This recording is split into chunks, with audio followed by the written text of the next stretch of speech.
Hello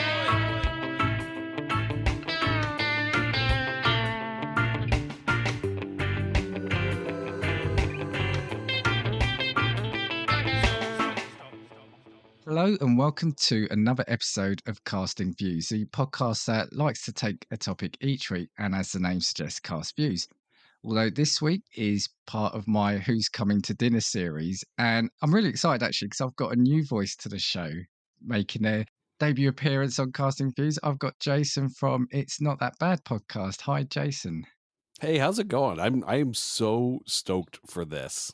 Yeah, I've been looking forward to this because it's a new sub series I'm doing. So I'm kind of what's the word? Not protective, but I kind of feel like a doting parent over it because it's something new I'm trying for this season. And yeah, always great to have new people come on for it. So before we get into it though, tell us a bit about yourself, so who you are, kind of where you're from, and anyone who isn't aware of the podcast, what your podcast's all about. Okay, well, first of all, hi, everybody. I'm Jason.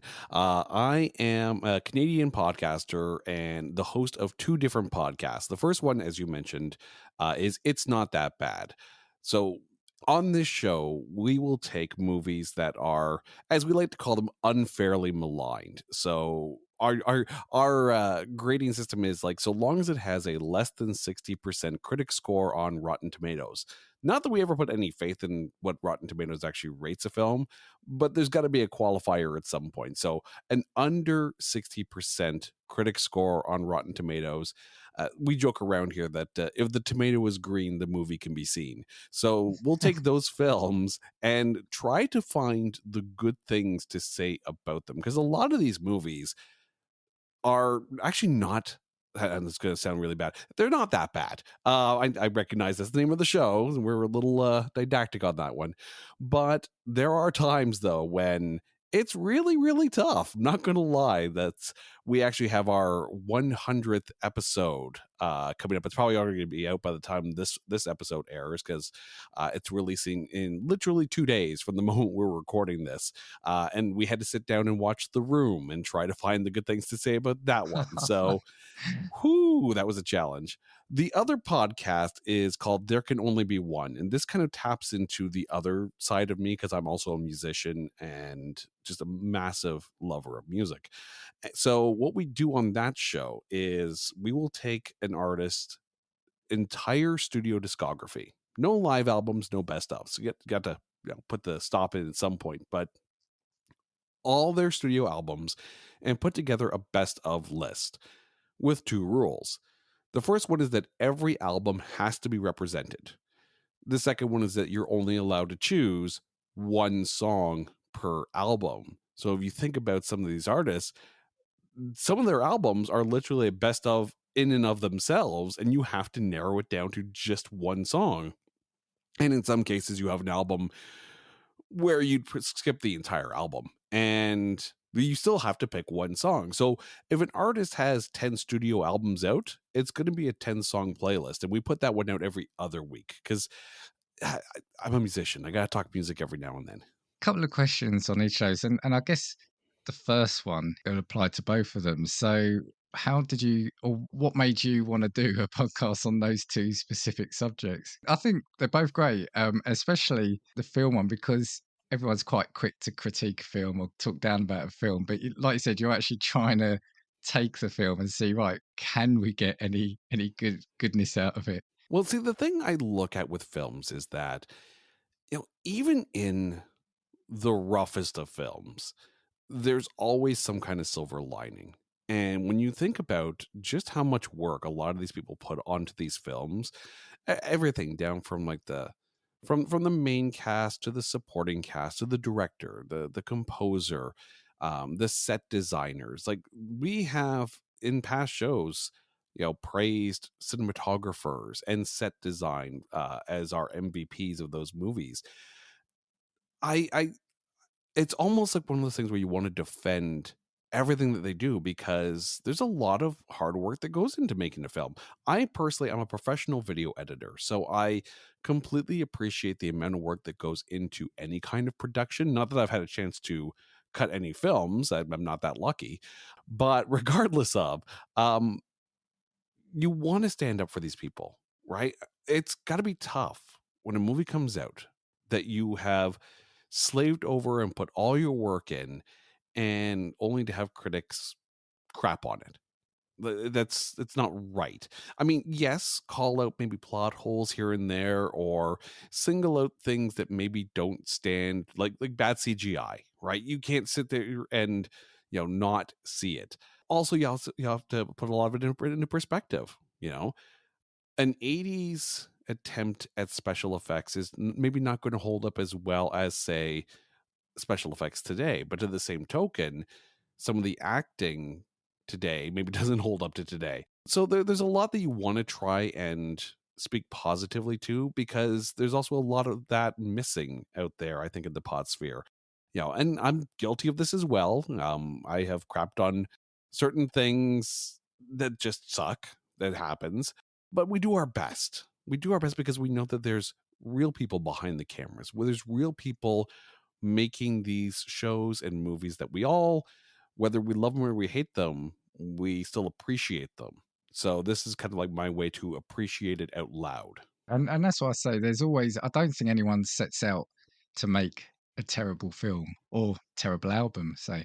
And like I said, there's a lot of love and work that goes into it. Now, the other thing I would say as well is, and I think your current episode is Volcano, isn't it? Oh, I love that film. And this is it, right? I guess your list is going to have some films that you probably say to yourself, well, I actually like that film, because the variation in between what somebody loves slash hates is can be a fine line. It very much is. And, some of my favorite films are nowhere near, their quote unquote best films. I often point to Sylvester Stallone's filmography, and most people are going to point to, your Rockies or your Rambos. I freaking love Oscar. I think it's a phenomenally fun film and showcases a side of Sylvester Stallone that most people aren't used to. And it's really, really good, but it just never got the attention or proper look, I think. And it's one of those things where not everyone's going to love every film.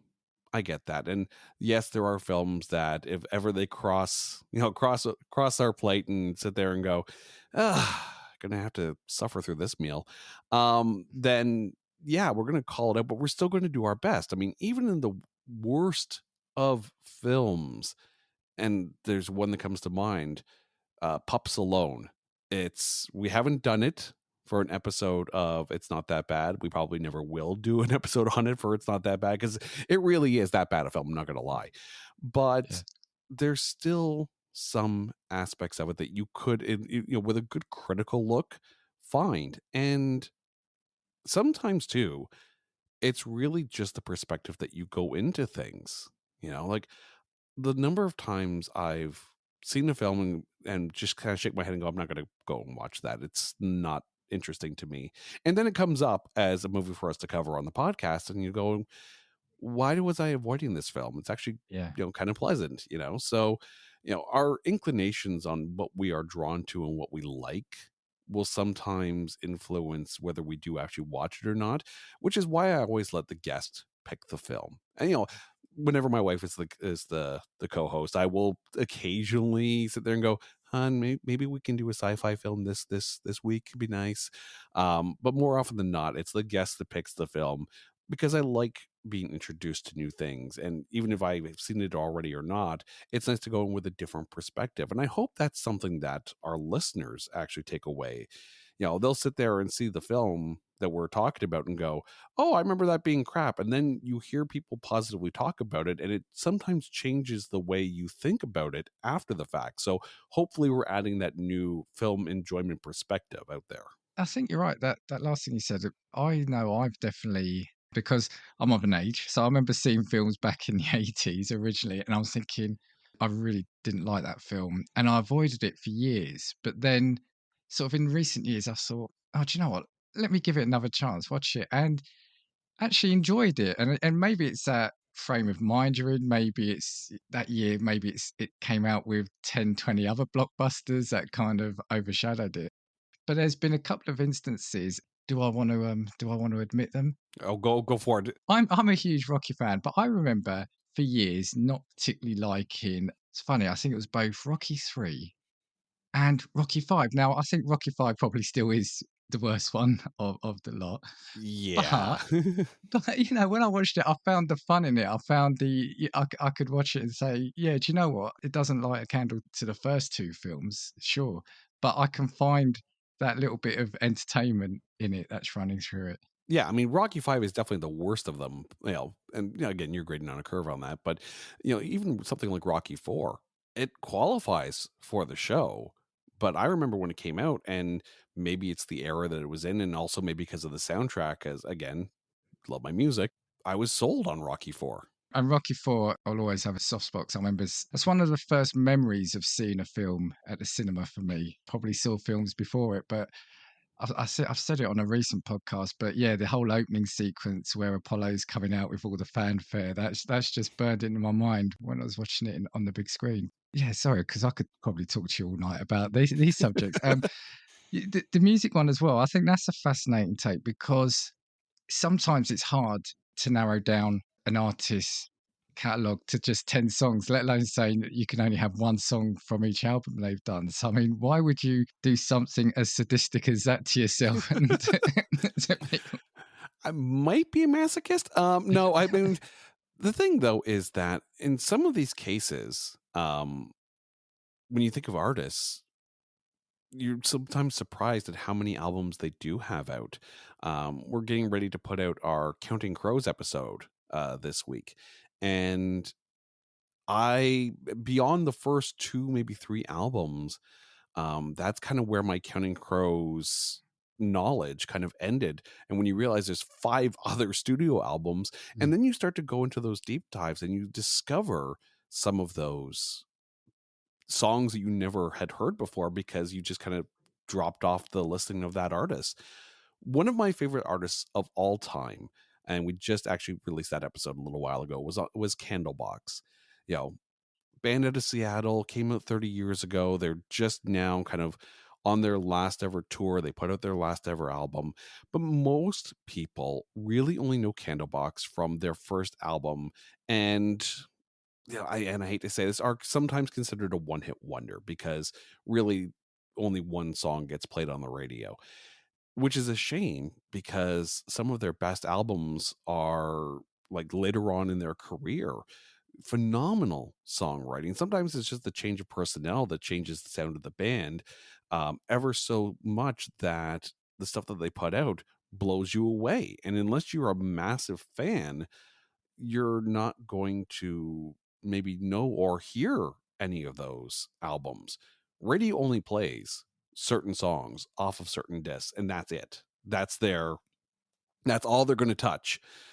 But if you were to listen to some of these other albums, you'd be like, wow, I'm really, really like I was a fan. Now I'm deep diving into it. So it's not just a discovery process for me, but I like to think of it that it's a discovery process for the listener as well. Especially again, another one of those situations where the guest picks the artist. So they're going to come in really more often than not with a wider music knowledge of the artist than I am in most cases, unless again I'm a huge fan of the artist. Like if we ever do an episode on Queensryche, and again another Seattle band, um, I'm going to be right into it because I'm a massive fan. But if we go into an artist that I'm maybe not as familiar with, only know maybe the hits kind of thing, only the radio plays, then it becomes a bigger discovery process for me. And I absolutely love that because more music is better all the time. I'm not one of those people who sits there and go, I'm not going to listen to anything new. I'm Yeah. constantly looking for new music to listen to because it just sparks the creativity. Yeah, and I know you recently, a really good choice from my perspective. Anyway, you've done Def Leppard recently as well, I think, haven't you? Oh, that was fun. And I the thing is with Def Leppard, again, there was another one of those situations where really after Slang, I kind of fell by the wayside and it became one of those, well, if the album comes out, maybe I'll hear something that they put on the radio or something like that. But Def Leppard for me was actually one of my favorite early concert memories because I remember seeing them on the Adrenalize tour. Um, Going to see them in Ottawa at the Civic Center, and it was near the end of their North American leg of their tour, and they actually filmed a video for I Want to Touch You off of that album at the show that I was at. So I was like right on the rail as they were in the round. So there they are up on stage, and there's all these cameras going around. So I actually, because they put the video out from that concert, I have that memory forever of that show, which is really kind of cool. Definitely. And kind of last thing on this, because I do love my music as well. I mean, I'm not an expert, but always have done. And I've said on the pod again a few times and to friends, I've got back massively into vinyl. And one of the things I love about it, and one of the things I loved growing up as a kid, even with the CDs and etc., was you did tend to listen to albums more. Now when you can buy a single or a couple of songs direct, for $1 or 99p over here, I just wonder, have we or have people fallen out of love with listening to entire albums? And the thing with vinyl is, yeah, of course you've got a choice, you can lift it up and move over, but you're getting to hear that body of work that the artist wanted you to hear again. I think maybe that's something that is for a bit of time we lost. I think for me, it wasn't the vinyl era, it was the cassette era. I always had my Walkman on me whenever I would go to school or go Yeah. really anywhere. But it killed your batteries if you tried to rewind or fast forward to get to the song again. So it was one of those things where you listen to the album not just for listening sake, but also for battery sake. Your songs actually your batteries lasted longer. I think the concept of the album itself is starting to go. There is a wonderful band called Within Temptation from on your side of the pond there, and I would love to see them live one day. But over the last really about a year or 2 years, they've been putting out nothing but singles, and then eventually those singles are going to have a few extra songs added, and they're going to release it as an album.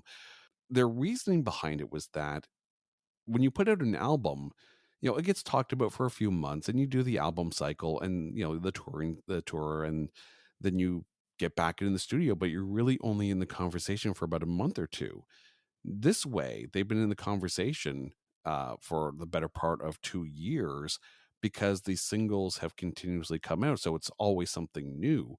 And if people start to realize that that's going to help continue to drive touring, then maybe the idea of the album is gone and singles are the way to go. Possibly. I mean, art, to use that umbrella term, is always changing, right? What we're doing now is going to be completely different to 30, 40 years' time. But I kind of always loved the idea of, yeah, an artist releasing an album, then you'd get 4 to 5 singles, and then you'd get the B-sides on the singles. Because I remember some bands, the B-sides used to be better than the A-sides of singles, and you used to get collections like the compilations, sorry, of artist B-sides rather than the A-sides. It's funny. It's funny.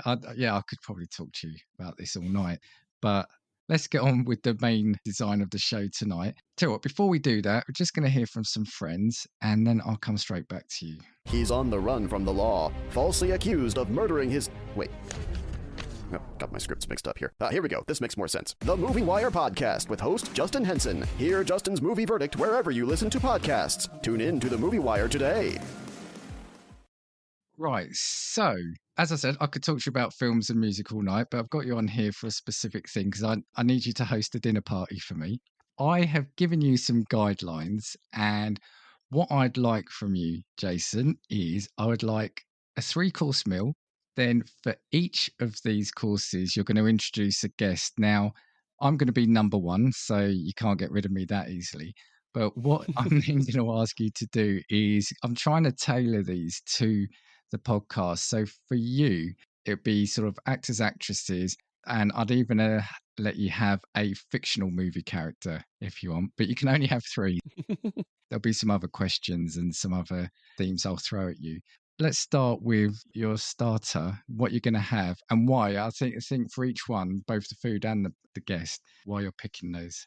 Well, I'm going to start with the setting, if you will, because it's going to be a backyard party. It's going to be like backyard barbecue party, everyone out enjoying what little sun we have left as we get close to winter.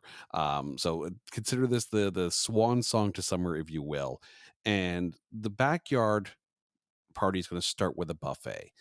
Fruits, veggies, dips, like all light kind of stuff, a little bit of everything for everybody. By the way, I was listening to your previous dinner party episode, and the guest on there, and again, refresh my memory. I can't not remember the podcast. Matt from Decaying with the Boys, yeah. That episode was making me extraordinarily thirsty because I as well am a craft beer aficionado. Maybe not so much as in Pittsburgh as it is to here. We to be very different kind of brews and whatnot. But I'm going to start everyone to drink with a grapefruit radler if you like that, because again, it's light, it's summery, and it tastes really, really good. Depends on the radler that you get. And with a buffet style entree, it makes sense for the first guest to be kind of a buffet of talent. Not an actor, but a director. He's also a composer and a brilliant musician and a brilliant writer as well. That's Robert Rodriguez. When you think about everything that he does with his films, whether you like the films or not, whether it be Desperado or Once Upon a Time in Mexico or the Spy Kids series or the Planet Terror side of the Grindhouse film that he did with Quentin Tarantino, he really does everything. The writing, the directing, like his Rebel Without a Crew book in looking at how to make films on a low budget. And the fact that he is a phenomenal guitarist. Like when you think about See, I didn't know that. oh, take a look at he's with a band named Shingon, Chingon, and they did a song called Magalena Sarosa. I apologize if I messed that up. I'm just an idiot Canadian in a basement with a microphone. But his guitar work on that is so good. There's actually clips too when he was directing an episode of the second season of The Mandalorian, where he's just sitting there noodling away on an acoustic guitar while the little animatronic Grogu is sitting beside him. He's constantly on set with a guitar, and that's kind of the way he mentally tries to picture out how a scene's going to play out. He'll sit there, he'll noodle away. I'm not a guitarist, I'm a bassist. 4 strings only here. So to be able to have someone who not just films his own stuff and writes his own stuff, but scores it as well, like that is a level of talent I wish I had, and be able to tap into that kind of mindset would be wonderful. Just looking up his band as well, I was saying that. But yeah, and I'm so envious of the people who just seem to be talented in multi areas as well, Oh yeah, it's you'd love to pick his brain, you'd love to work with him, but secretly you'd hate that he's really good at everything. Yeah.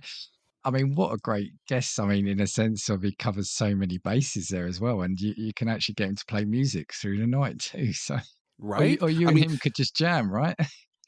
oh, that would be wonderful. Like if I just pull up my acoustic bass guitar and just jam along with him, that would be you're selling the evening already. Love it. Well, there you go. Look, Robert, if you are listening, or if anyone listening knows Robert, let's make this happen. Right? So you said, so yeah, kind of like a buffet style then. And what was that? A grapefruit radler, did you say? A grapefruit radler. So a radler is basically a beer mixed in with a soda. So it's going to have a lower alcohol percentage, sitting around that 2.5 to 3%, but it's light and sparkly and goes down really, really well during the summer. So if you're looking for something that's not heavy, you're not going to get filled up by this, during the opening course. It's a great drink to kind of chill with. Yeah, and like I said, it's a nice opener. And sometimes, yeah, it's nice to have a refreshing drink. Sometimes it's just one of those lighter, yeah, kind of more refreshing drinks rather than a big heavy ale or lager or a beer like that, isn't it? Especially, yeah, to get the proceedings kicked off with.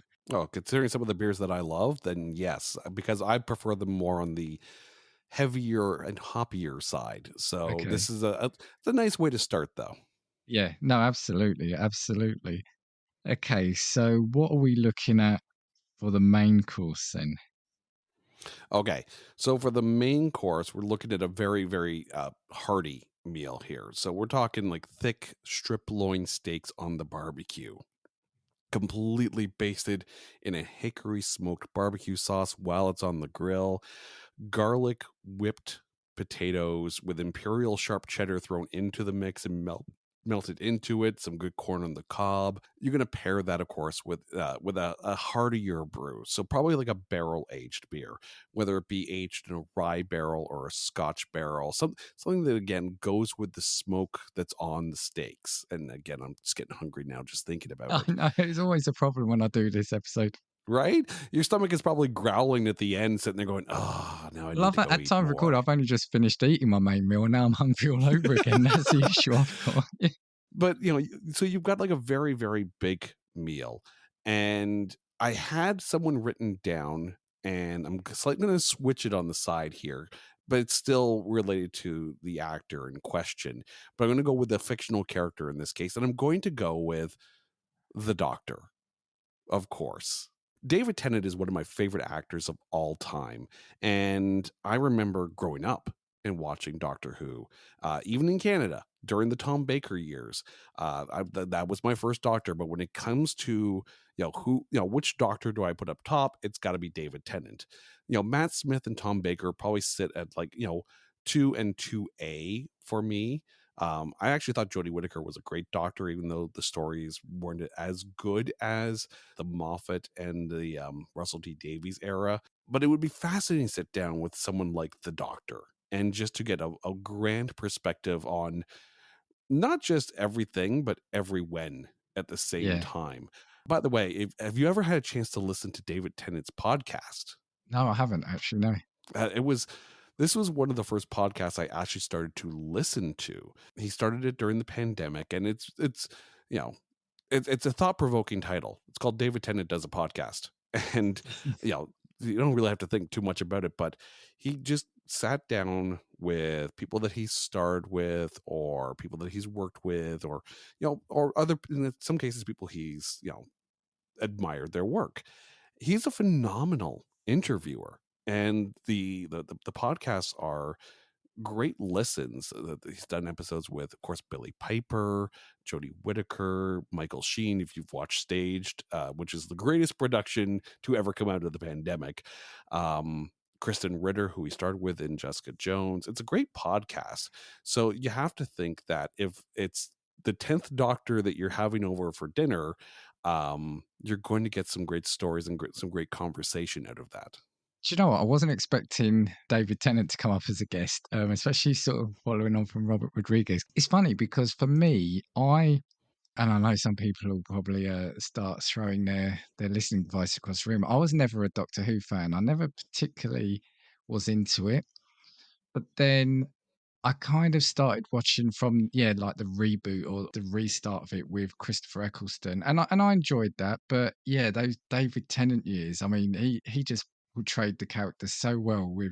That was when I think for once, like I said, I don't know about the 60s or the 70s, but there was emotion in there as well, wasn't it? It wasn't just like a sci-fi program with funny-looking aliens. There was kind of like the way he portrayed the character and the meaning.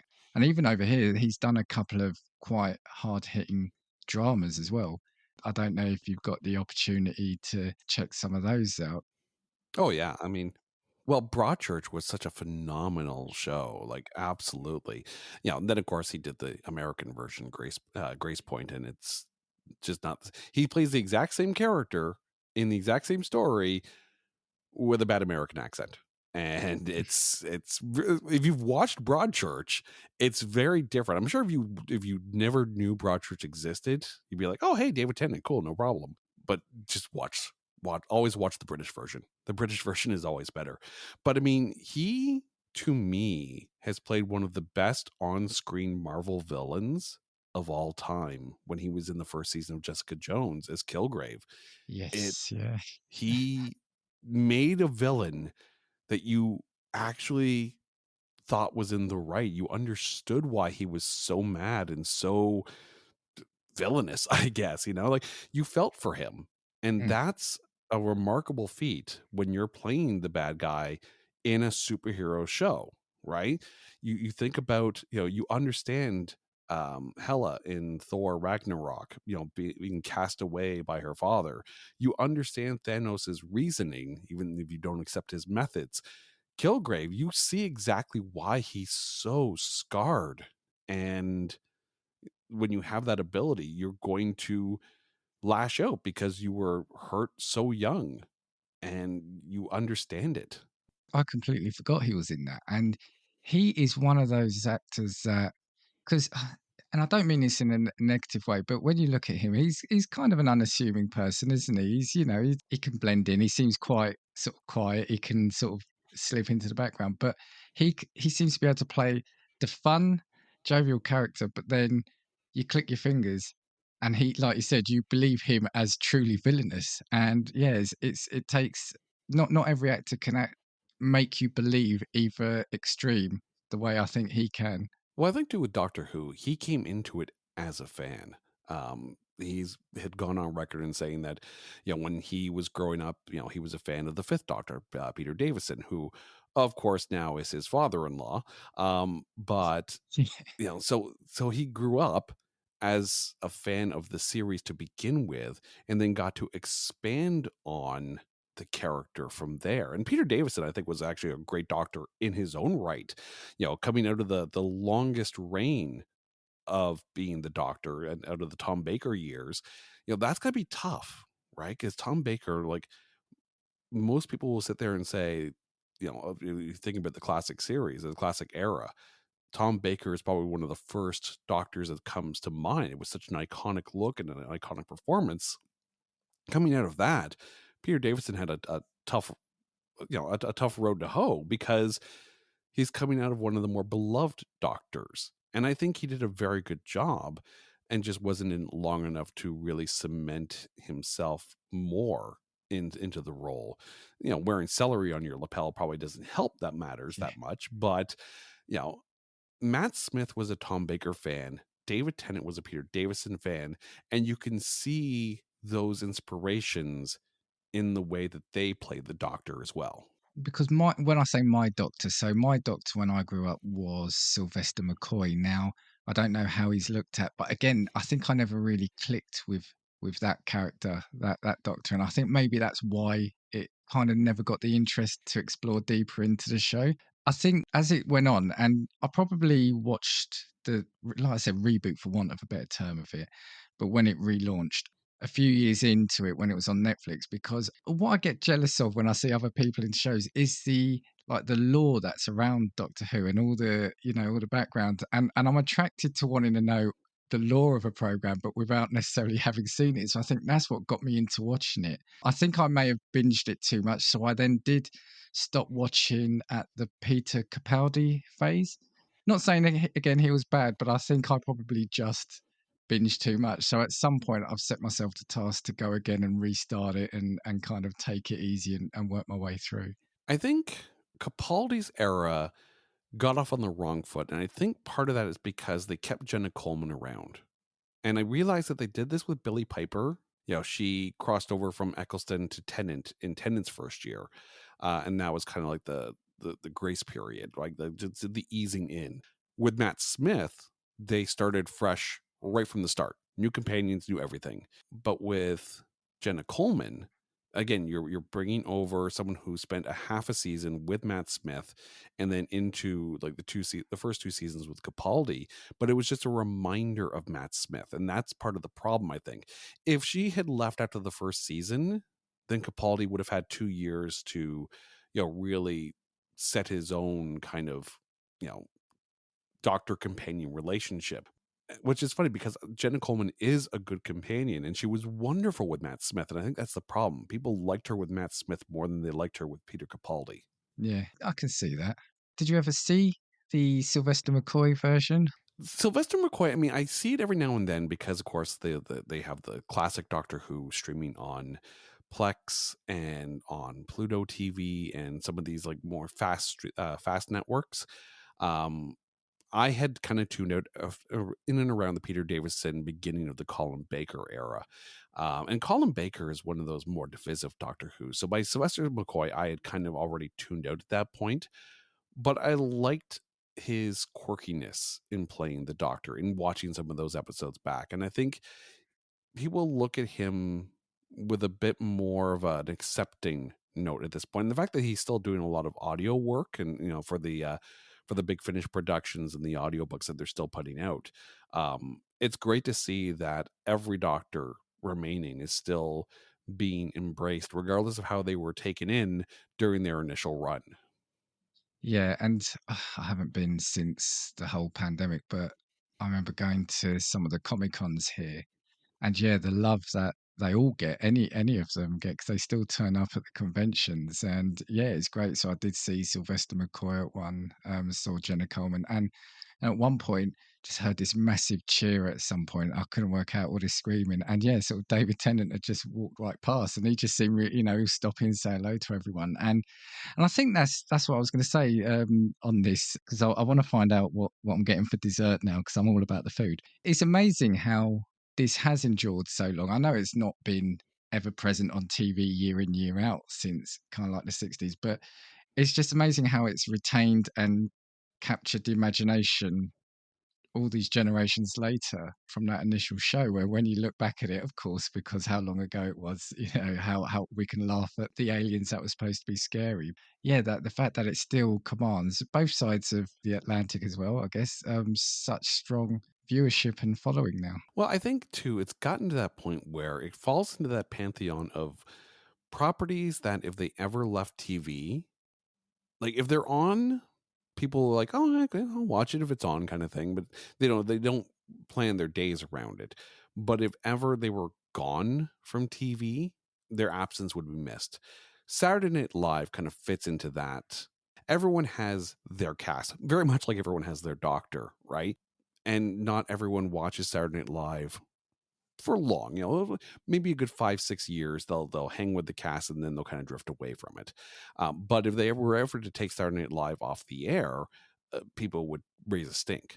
Wrestling is the same way as well. Yeah, There's always going to be wrestling on TV, and people have their eras, whether it's the Hogan era, the Undertaker era, the Attitude era, whatever that case is. They have their wrestling era.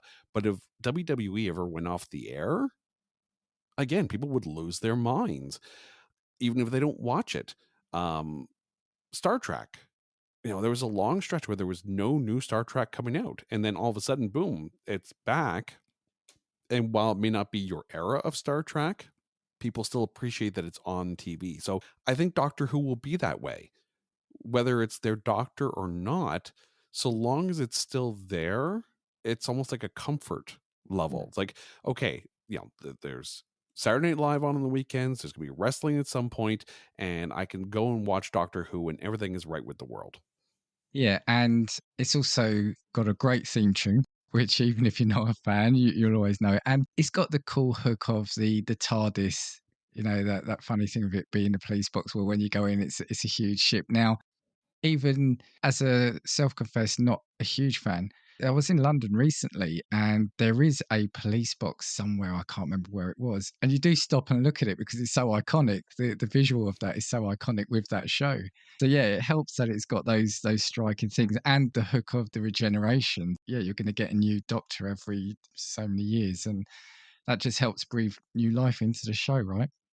Yeah. I mean, if someone ever came out and said, we're never making another James Bond film again, even if you don't watch James Bond films, and I'm one of those people who doesn't go out of their way to watch them, people would lose their mind Yeah, because it's a thing. You expect it, yeah. right? It's always going to make money, and you always want a James Bond film, or at least there's an appetite for a James Bond film. And people have their bonds, whether they're Sean Connery people or Roger Moore people or Timothy Dalton people.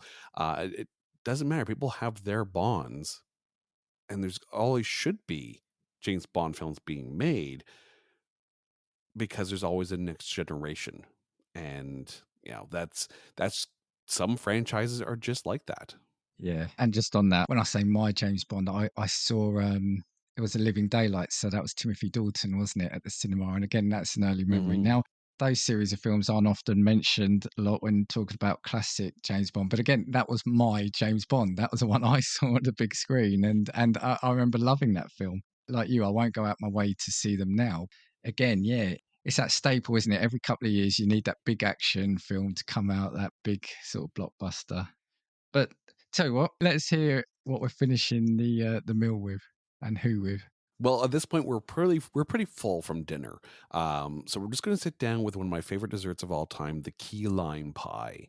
Okay. Probably going to pair it with a cup of coffee because at this point we've already had the heavy beer and the light beer. So we got to tone it down a little bit. But I think the third guest, and I had two written down here, so I'm going to go with one, and that's Kevin Feige.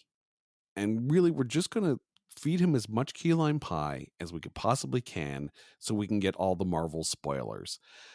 I think it's fascinating that Feige in his long career, and he's been involved in some of the pre-MCU films, like his name's on Elektra. So I'm sure that's something he doesn't really mention much and put on the resume, but the approach that they had with the MCU really changed the way that franchises and filmmaking was done.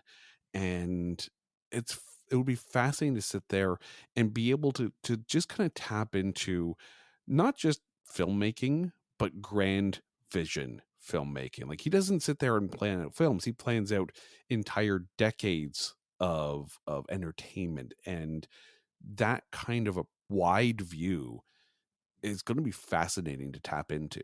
Yeah, I mean, there's no doubting that vision of creating this MCU and how that took. It was a slow burn at the start, but how he's built up such a fascinating, interlinked, and a world that has hooked comic book lovers as well as non-comic book lovers. It was just that crafting of a universe, wasn't it?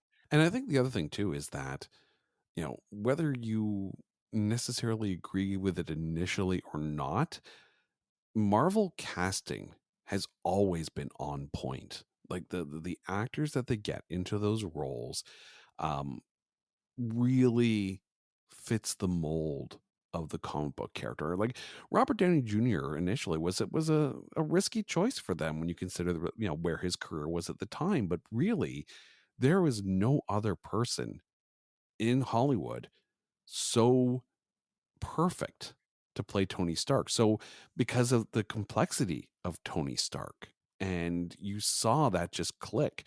Chris Evans, prior to Captain America, had been in some films like Scott Pilgrim and of course the Fantastic Four films. He was Johnny Storm, but he tapped into something that was so perfect for Steve Rogers.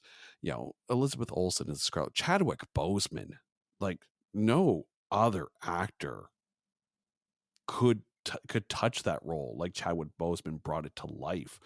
And even now, like, I know She-Hulk isn't exactly the most revered property in the MCU, but bringing in Tatiana Maslany as Jennifer Walters was a bang on pick for all the work that she did in Orphan Black, not just from an actor's perspective, but from a production perspective, and how much, work was needed to be done in order to be able to hit a lot of those marks and be able to perform as She-Hulk and as Jennifer Walters. Like, she had that down pat with Orphan Black. So they really nailed down the casting aspect of the MCU, and I think that's why the MCU is still, to this day, since 2008, so 15 years, still so highly regarded, because they nailed the casting every time. Yeah, and even to some of like the villains and the choices, we have had Christian Bale, which I wouldn't have put into not that I wouldn't have put into an MCU, but I wouldn't have seen him in an MCU film. And also Guy Pearce, was it Iron Man 2 or 3? I always forget which one. It was Iron Man 3. That's it. Even on the villain side of things, there's been some interesting choices that have worked, I think. Oh, and Kate Blanchett as Hela Yes, yeah. was, I mean, that was just, you take the scenery, you take the dialogue, and you make a buffet out of it. When Christian Bale was announced for Thor, a lot of people were sitting there speculating that he was going to be Balder the Brave, and that's also kind of the fun with Marvel, is the casting couching, if you will, like sitting there and trying to guess who's going to be this character and who's going to be this character. And people are deep diving into comic lore and saying, well, who would make the best actor for this, and which version of this character would be the best to bring to the screen. You think about Ant-Man, is it the Henry Pym version, or is it going to be the Scott Lang version? Yeah. That's the fun with comics. There's such a rich history of the character or the hero, and which version of that do you bring to the screen? Yeah, and as you say, even for Ant-Man, so Paul Rudd, I wouldn't necessarily put him as an MCU superhero, but Ant-Man, especially the first one, it was one of my favorite films from the universe. And yeah, he's just that charm. He's got that charm to carry it, hasn't he? Oh, absolutely. Yeah. I mean, and that's the thing. Like, you could have gone with a much more bubbly version of the Wasp, like you see maybe in some of the animated versions of the Avengers. But I think by pairing Paul Rudd with an Evangeline Lilly makes sense, because then you don't have two comedy actors trying to hog the the funny. Yeah, You have a balance and it works well. yeah. And like I said, I'm not I'm not going to say I know every film, but I don't think we've seen before that kind of intricate universe building up in a film. Maybe people and studios haven't ever given producers, etc., the time to do that, and maybe they saw it what could be done here. But I remember watching the first Iron Man and the Captain America, not realizing or not ever considering that it was going to build up into this gargantuan four-phase film extravaganza that we're at the moment. Then as you've alluded to, all the TV shows we're seeing now, it's some going, isn't it, from that first film? Oh yeah, no, it's a we've come a long way since Iron Man 1, and I think too, like with people not as enthused about Phase 4. I get it. They worked so hard to get to Endgame. You know, like a 12 year journey to get to that point. And then you have to feel like you're starting fresh. And I often tell people, don't compare Phase 4 to Infinity War. Compare Phase 4 to Phase 1, and that's you're seeing where they're starting from again, and you have to do that. Yeah, no, you're right. You've got to give it time, and obviously there's a new generation of fans coming through as well. And as you said, I think for me, I think it's just the fact that Infinity War, Endgame, just the perfect encapsulation of the perfect ending to everything that came before it. That you almost think if they never made another Marvel film again, I'd be happy, because you had that complete set of films from Iron Man through to that. If they can keep it going and they can keep script writing up, why not? Why not do more? There's always new people that want to see more. So Oh, absolutely, yeah, and that's the thing. Like, you're going to have, I think, with Marvel, I think you're going to have people where it's like, okay, well, this is my phase. As we were talking with like, but Doctor Who and James Bond, people are going to sit there and say, this was my era of Marvel. So long as they keep going like they are, but when you consider that Marvel and Star Wars really right now are what drive Disney Plus. And I think Disney recognizes that. Like, Disney movies and, Pixar aren't necessarily the selling point that they were, but Marvel and Star Wars are.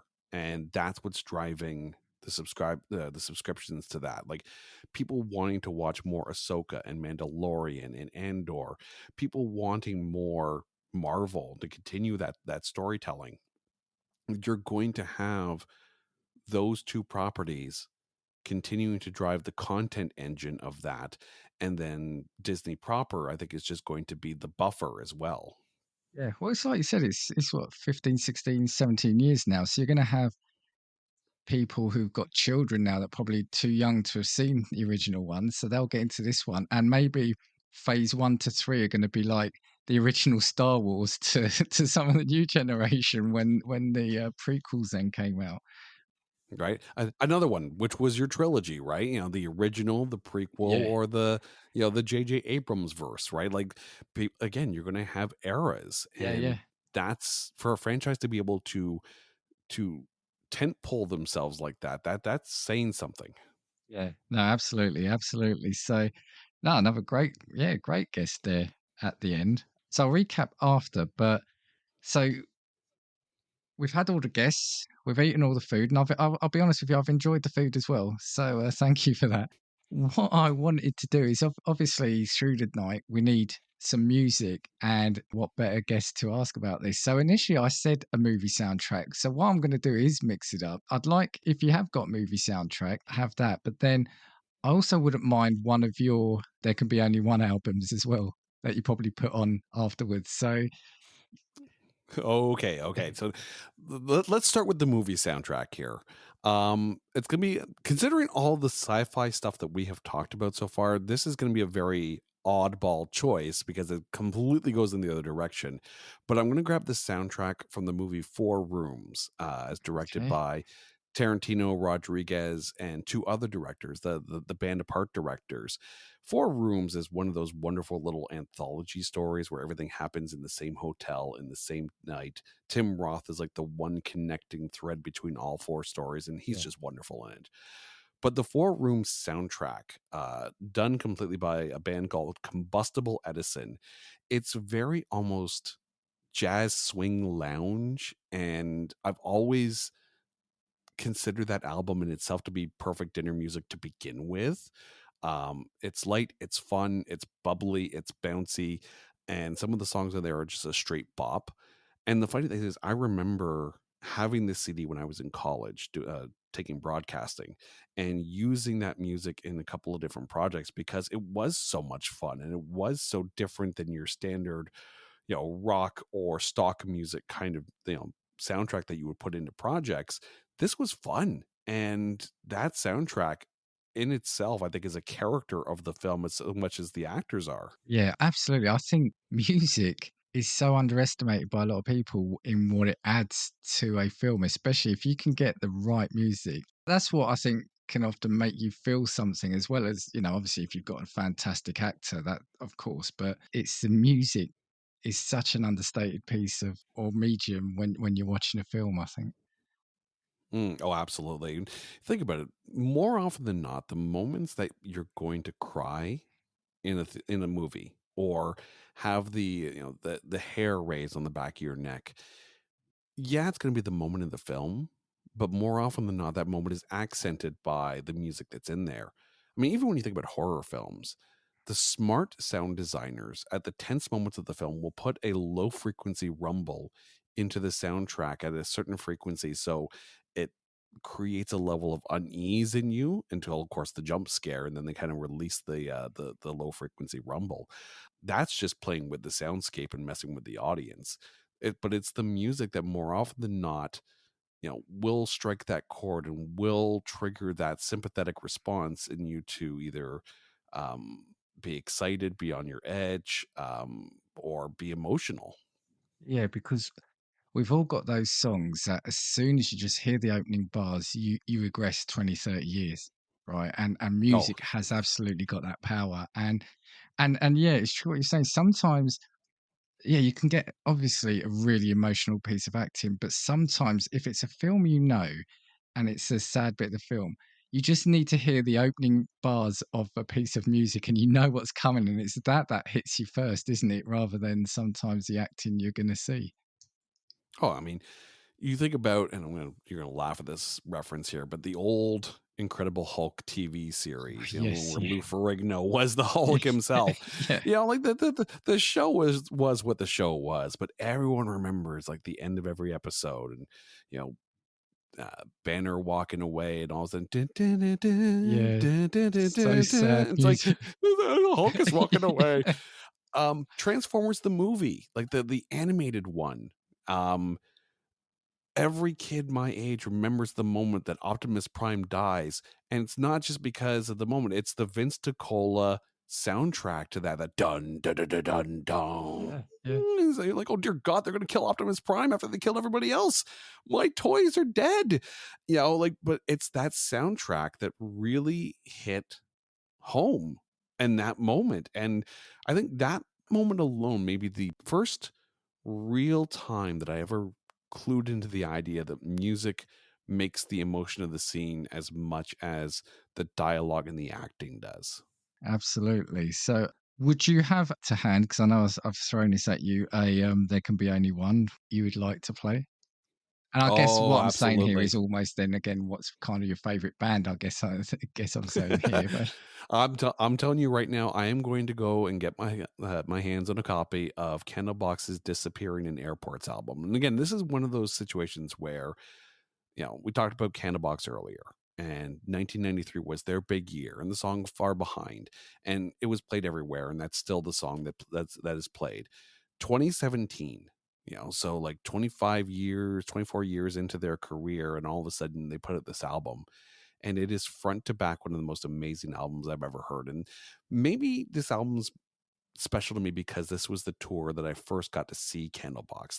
They were for the longest time on my bucket list of bands, and we drove from my wife and I from Toronto to Louisville, Kentucky. So we're talking like a 12-hour all oh, day in the car yeah, drive yeah, to go see Candlebox in this small little club, and we were right front of the stage, and the show was phenomenal, and everything I wanted out of Candlebox and more.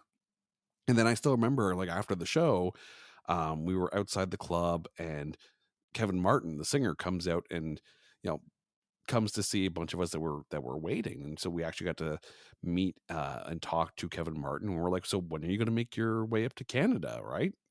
And he's like, we could come to Canada and you two might be the only people there. And that blew me away, because to me, Candlebox is such a great band. Why wouldn't they? yeah, But you're getting a lot of that here now, where bands are touring the US, but they're not coming to Canada because the the money isn't there to do it. And it's a shame because we're missing out on a lot of really, really good shows. yeah. I guess yeah, the kind of the expense of putting on these world tours, etc. I guess they do have to be quite tough, don't they? Or make some tough decisions, I should say.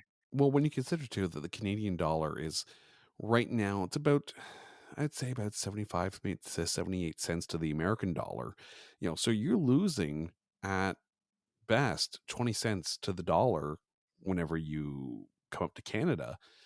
So while yes, your American dollars are going to buy more gas and make it a little bit easier to get across, the take you're getting at the venues isn't the 10 grand at the venue in Canada is not 10 grand at the venue in the States. So you have to sit there and think about, is it worth the trip up there? And in some cases, unfortunately, it's not. Well, if you're listening, Candlebox again,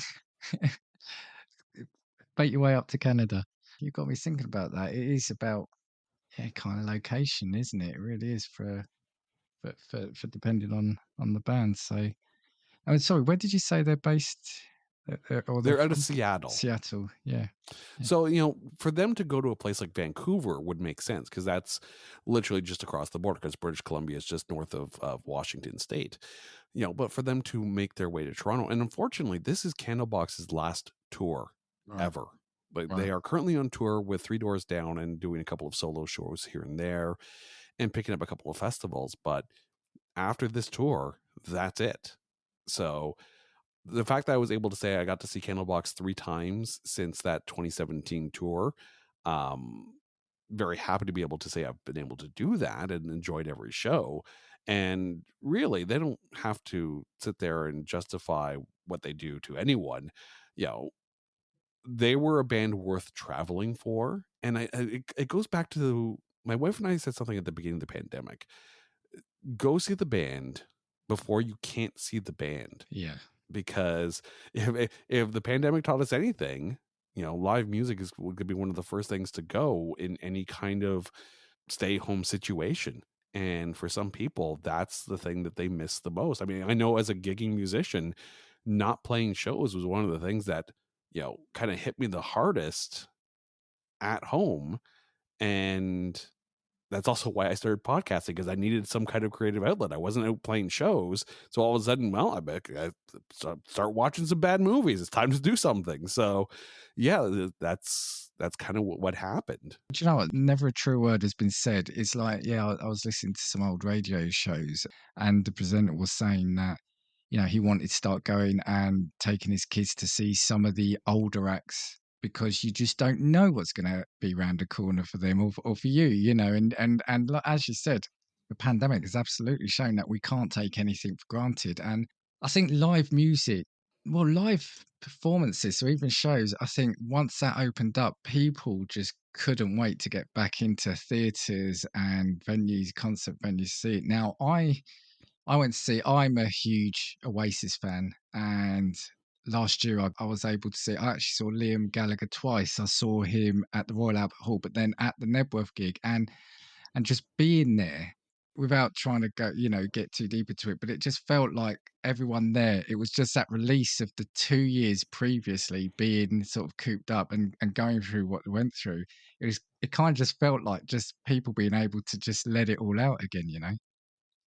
Well, I mean, even from because I'm in a cover band, and even from a small club perspective, like some of those first shows coming into the pandemic were some of the best dancing crowds that we had, um, because people were so cooped up and because people didn't have a chance to go out and dance and party and sing and the likes. So like it was cathartic for them as much as it was cathartic for us. Absolutely, absolutely. Just keeping an eye on the time. So I did want to throw a couple more things your way. We were having this backyard barbecue, you said, but if we had to move it into a restaurant or diner from the film or TV world, is there one that kind of strikes you? Oh, absolutely. Our rain plan is to go to the Starship Enterprise and we're going to have the party at 10 forward. When you think about it, A, is there any better view than on, from out of a Starship window? But really, think about the food service as well. You can have anything you want digitally created for you to the exact specification that you want. There is no better food service that you have to think than on 10 forward. Because, I mean, if you want your tea, Earl Grey, hot, then there you have it, right? If you want your steak to that perfect cook, all you got to do is tell the computer what to do. Yeah, yeah. So you're going to have great ambiance. You're going to have a great view, comfy chairs. They look pretty comfy, and food exactly the way you want it. You've thrown me again with that, but I should expect that because you've kind of thrown me a few times. But I wasn't expecting this to start shipping right. But I'll take your reasoning. Absolutely, I'll take your reasoning on that. If you had to throw it as a themed dinner party, a movie themed dinner party, what would you have? Oh, this one's going to be fun. You're going to have to get rid of the dead people, though. But we're going to have a Clue party.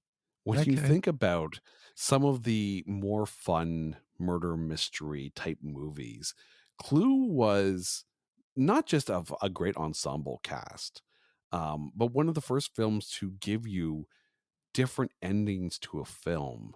And that was fascinating. Like for a film to sit there and say, no, no, you get this, and you get this. Which ending do you choose? Around the same time too, there was I remember on the movie networks, there was a program called Murder in Space, and it starred Michael Ironside, and it did the same thing. It was basically a sci-fi themed murder mystery, and you had 3 different endings. Clue, clearly the superior multiple ending, um, you know, process, and it kind of goes into that. Have you ever read those choose your own adventure I books? Those love were always them. fun. Yeah. Well, absolutely. And you're now starting to get into that again with like Netflix and creating these interactive Yes. movies where Yeah. you determine like Black Mirror's, was it is it Bandersnatch, I Bandersnatch. think it Yeah. was. Yeah. Yeah. Like, and I think Unbreakable Kimmy Schmidt had an interactive one. Like that's a fascinating use of the technology for Netflix to pull off, and no one else has even tried it. And I think it's brilliant. But Clue's gonna be a fun murder mystery. And yeah, classic theme as well. And just on your point there about what Netflix is doing, so I am doing another sub series of Black Mirror reviews. I've seen almost all of them, but I never did do Bandersnatch for whatever reason. So I'm looking forward to me and my co-host seeing what we come to the table with for that recording to see. I mean, I don't know how varying it can be if it's the same, but that the character chooses that color car instead of that color. But it'll be interesting. I'm looking forward to seeing what we come to the table with in that. And like you said, I don't know how difficult it is or financially, but having uniquely personalized films, I think, is quite a niche and could be quite exciting. Well, when you think about just the genreification of a lot of different properties, you're starting to get streaming services that cater to a very specific genre fan. Um, it's going to get to the point, and you see it now too with Spotify. You're getting playlists made based on your personal choice Yeah, algorithm. So yeah, it's, you're the DJ, if you will. And yeah, now they're starting to create, to add AI into the mix in that. And there have been a number of bands that I've, whose music I've discovered just through that, right? Which is wonderful if you're looking for new music. But you're going to see, I think, and you already do, really, let's be honest, collections curated based on your choices, which is good and also bad if you run a podcast where all you do is supposedly watch bad movies, because your picks for you is going to be really, really interesting. yeah. But who It's going to be, you yeah, chose the room. yeah.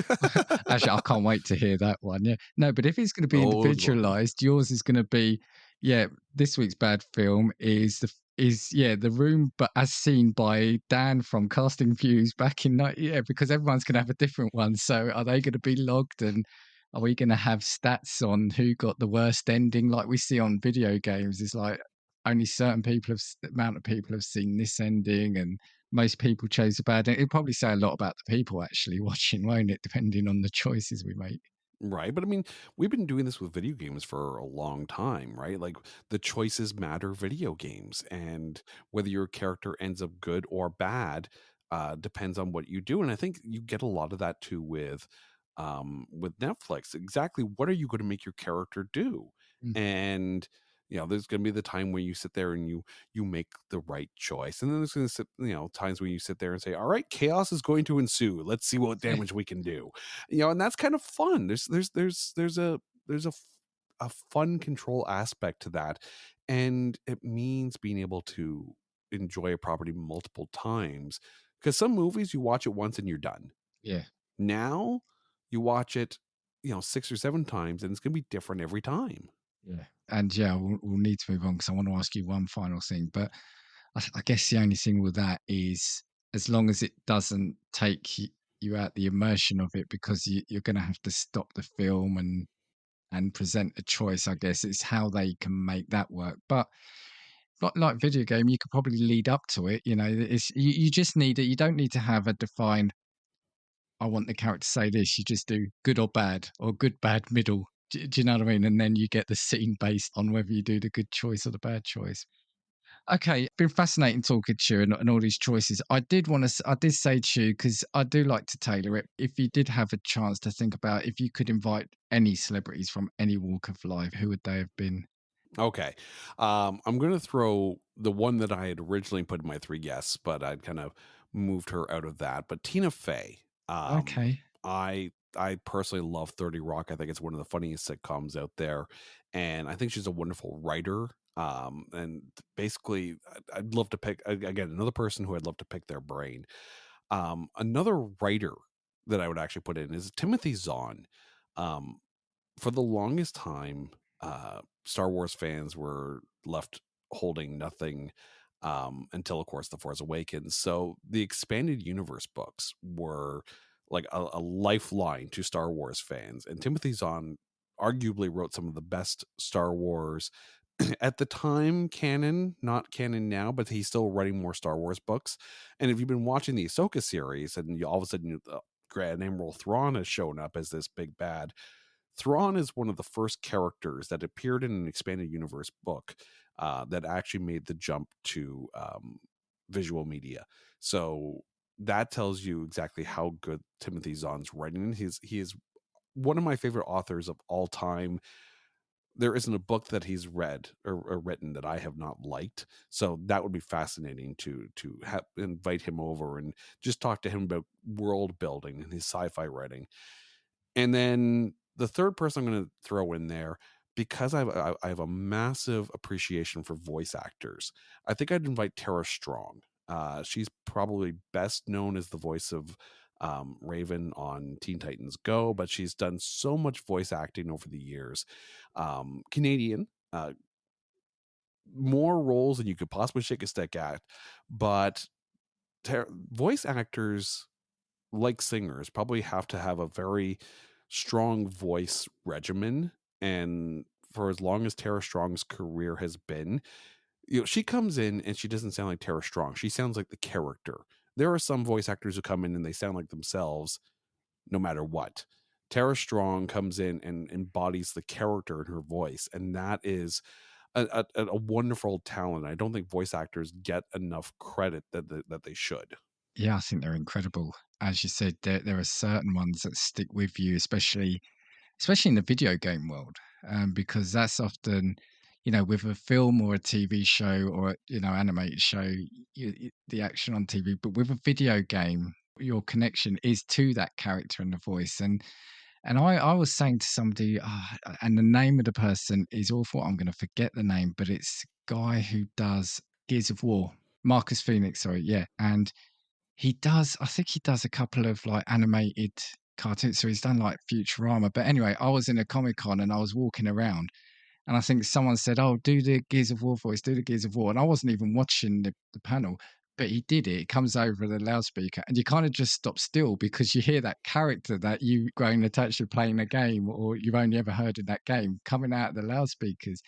And they're just so iconic. Is it Peter Cullen as well for Optimus Prime? Um, Oh, you hear absolutely. that Like, voice and yeah. you stop still as well. Well, when you think about, I mean, and it's John DiMaggio, by the way, who That's voices it. Marcus Yes, Phoenix. thank you. Yeah, Yeah, but when you take a look at some of the other roles that he's played, like the character of Lobo in Justice League War mm, World, like as James Gordon in Batman: The Doom That Came to Gotham, John DiMaggio is another one of those actors who will sit there and tailor their voice to the role as opposed to come in and just voice it, whether it's clean or gruff, right? They become the yeah, role, and it's not just their voice in the moment. And that's the thing when you have someone who can jump into multiple iterations of a franchise and be able to take on different roles. It's fascinating. Like aside from, you know, um, what was the one I mentioned there? Batman: The Doom That Came to Gotham. Aside from being James Gordon in that one, he was in The Long Halloween Part 2 as the Mad Hatter. He was in um, Justice League Dark Apocalypse War as the voice of Trigon and as King Shark. Like being there you go, being able to do different voices yeah, in the same movie, yeah. and you don't know, right? That's where actors like John DiMaggio and Tara Strong shine, because they are five tool players, if you will. They're not just one trick ponies. They're not just one voice. They are the voice that's needed, not the voice that you need. Yeah, and it's purely everything is through the voice because obviously you're not seeing them, so they're not acting, they're not doing the physicality of it. So everything has to come through that voice. So yeah, no, no, really good shout there. Really good shout. Yeah, so I think that finishes all the questions or the grilling I've got for you for this evening. No, thank you, because as I said, it's a real eclectic mix of people. Some I wasn't expecting, and yeah, the food as well. Yeah, you had me especially at the main course, so it was the strip steak, wasn't it? Strip loin steak. Yeah, I'm still Strip thinking of loin that. steak, I'm yeah. going to be dreaming of that tonight. So thank you very much, Jason, for coming on. I hope you had a good time. Do you want to Oh, absolutely, my pleasure.